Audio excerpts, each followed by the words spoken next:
Hello everyone, this is Taylor with Rural Gorge Anglers in Canyon City, Colorado, the oldest and largest fly shop on the Arkansas River and only Orbis endorsed outfitter on the Arkansas. Today's fly fishing video report will cover our current caddis activity as well as BWO activity in Bighorn Sheep Canyon, and a look at what we think the time frame is for expected runoff, which is in our near future. Long story short, fishing has been extremely productive this week. We did have a small bump in flow, and that was native flow due to some, again, contributing tributaries and influx of a little bit of low-level snowmelt, but and that was earlier in the week and continued kind of through the week, so clarity has not been compromised by that influx, but we have seen a slight elevation in flows. We expect, due to the cool down today and massive cool down in our headwater area through the end of the week, that native flow will reduce dramatically, and we will most likely be in the 700 CFS range very shortly, and fishing will continue to produce well as that drops. Now, we have really not seen a downturn in activity because of that influx. We have seen the caddis hatch kind of stabilize in a certain area. It hasn't really moved or progressed past the Cotopaxi to Coaldale section. So that's kind of where you want to look for caddis activity, and there is a tremendous amount of ovipositing caddis, your egg layers, from Cotopaxi down throughout the day as well. We haven't seen a tremendous amount of caddis activity in the Salida area or above the Salida area as of yet. So we'll keep you up to date as far as that goes. When do we expect runoff? Well, with this cool down, we don't expect runoff anytime soon, but it is looming. Typically, what is the major factor is our sun angle on our major snowfields. Fremont and Brumley are our major contributing snowfields to the Arkansas River, and they are the snowfields that contribute that runoff and higher flows. So typically, air temperatures don't have as much to do with it because it stays relatively cool up there, but around May 15th, typically, those snowfields receive a longer period of sun throughout the day, that sun angle, and that in turn typically boosts the native increase in flow, and that's up near granite, actually above granite in our headwater, and also the inflow into Twin Lakes. And as soon as that Twin Lakes inflow coming off Monarch, not Monarch Pass, but coming off the range there, starts to really boost, 300 CFS plus, then Bureau of Reclamation has to increase release in order to maintain, capacity in Twin Lakes without any issues there. So I think that's a little bit of time. I think we've got some time before that happens. And of course, Mother Nature could throw us a curveball and runoff could come early next week. But, I think we at least have some great fishing days through this week and through the weekend, and possibly even into next week and possibly longer. Just keep tuned in to our daily written fishing reports on ruralgorgeanglers.com, and you'll be able to see what's happening. Sometimes twice, 3 times a day we'll update those reports. So what's going on fishing-wise? Like I said, caddis activity has been great. I mean, we saw one of the largest blizzard hatches this past weekend, Friday, Saturday, Sunday, that we remember experiencing in the last decade. It's really cool to see that. And fish really in Bighorn Sheep Canyon have been keyed on caddis for the last 2 to 3 weeks. So that lower end of Bighorn Sheep Canyon, we recommend you fish the caddis life cycle. Egg layers can be on the water pretty early and then again come back later on. And so good caddis egg layers for that area are going to be, we've got several just tremendous patterns. One's the Mother Superior. Mother Superior caddis is one of our favorites. That's got a high-vis post on it. One of our just very productive patterns is the Clown Shoe caddis. Phenomenal fly on this river, a great fly to throw a dropper underneath, a caddis larva or a caddis emerger dropper underneath. The Headlight caddis is a phenomenal fly. Again, another egg layer.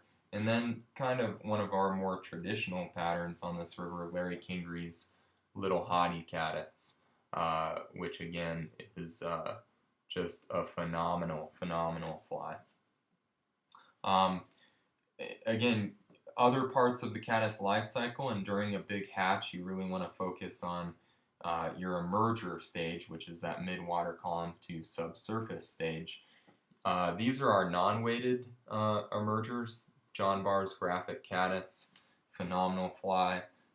Gary LaFontaine's Sparkle Pupa, non-weighted.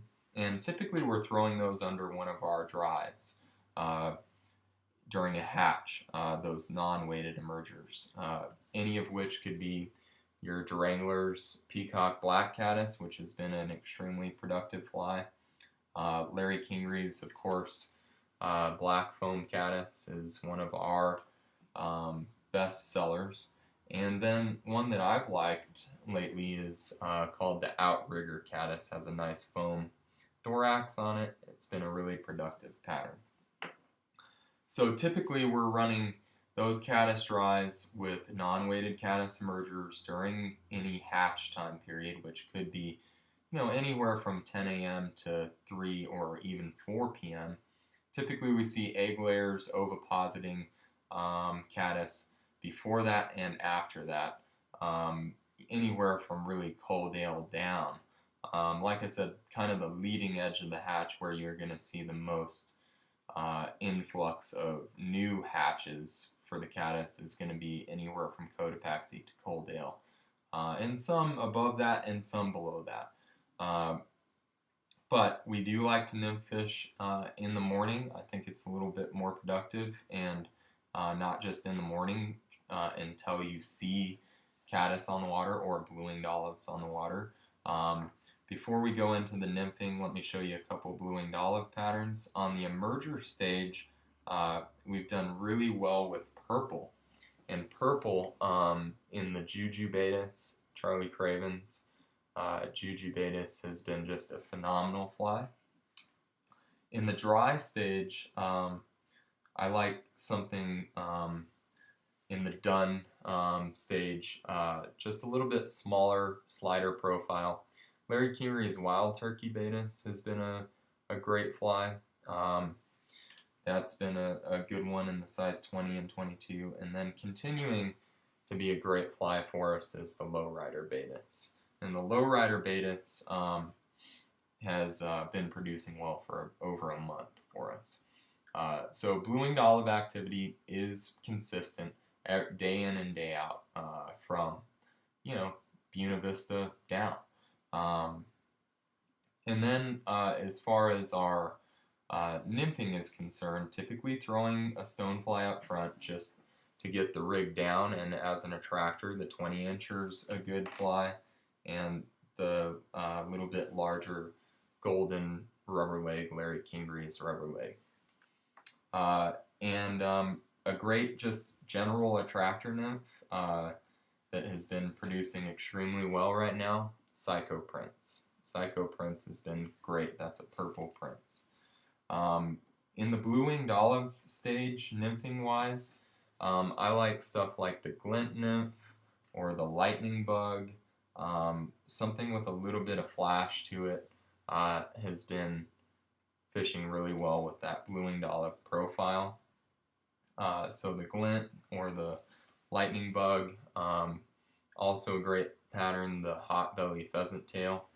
And then, of course, on the caddis side, we like beadhead emergers as well as caddis larvae. So one good emerger is the pulsating caddis. The pulsating caddis has been a phenomenal fly. One of our breadwinners here lately is the nitro caddis. The nitro caddis has been just a phenomenal pattern. The caddis larva stage, we get into a lot of different things. I mean, chartreuse copperjohns are great. Metallic larva. This really realistic, get it back here. This really realistic imitation of the caddis larva has been great. You can see that there. That's been a great fly. And then let's not forget streamers. Streamers have been excellent. We've been fishing streamers typically from about 1 p.m. to dark, and especially from the boat, they've been great, and even walking the shoreline and prospecting, streamers have been excellent. Just because there's a lot of brown trout fry in the water, and those bigger fish are, definitely after those as a food source. I've been fishing a lot of tan, yellow, and olive up front. Again, fishing a tandem rig. It's hard to beat Charlie Craven's Ganga. It's nice and heavy. It has a great profile and moves water. That's in olive or tan. The tan version's excellent as well. And then I'm dropping a lot of black and dark brown underneath. And again, running a short leader, typically a sink tip or a fast sink poly leader up front, and going your Ganga for the first fly, and then dropping underneath like a bow face has been a great producer for us, the black bow face. And then the thin mint, again, just continues to produce really well for us. So there's a lot going on the river. Do keep up to date on flows, and you can give us a call toll free, 888-994-6743.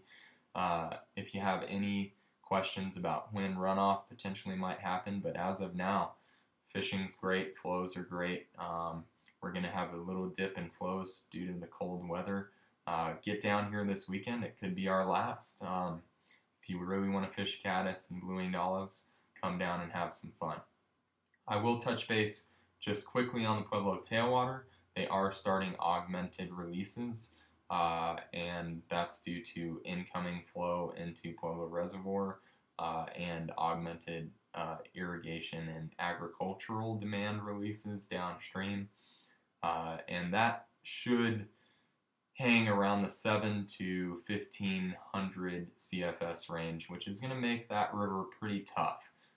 But if you do have any questions, again, call us toll free about that, the tailwater, and that's toll free 888-994-6743.